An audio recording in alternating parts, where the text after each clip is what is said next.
নমস্কার বন্ধুরা, কেমন আছো সবাই? আজকে স্পেশাল পর্ব সিঁদুরদান। তো দুজন ভালোবাসার মানুষের কাছে যখন তাদের ভালোবাসাটা পূর্ণতা রূপ পায়, তো সিঁদুরদান কোথাও গিয়ে আমার মনে হয় এক সুন্দর বিরল নিদর্শন তাদের ভালোবাসার। তো মণিপুর থেকে আসা আমার এই ব্রাইড আর তার হাজব্যান্ড দুজনে তারা ঠিক করে যে কালীঘাটে মা কালীর মন্দিরে এসে তাদের বিবাহ সম্পন্ন করবে।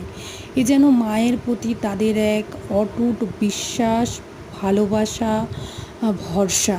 মা তাদের এই বিবাহিত জীবন যেন সুন্দর, সুখময়, মধুময় করে তোলে।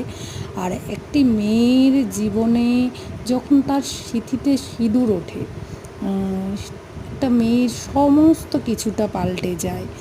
তো দেখো আমার ব্রাইডকে সেদিন কত মিষ্টি লাগছিল সিঁদুরদানের সময়। তো ভিডিওটা ভালো লাগলে আমার চ্যানেলটিকে সাবস্ক্রাইব করো, লাইক করো, শেয়ার করো, কমেন্ট করো। ভিডিওটি দেখার জন্য অসংখ্য ধন্যবাদ রইল।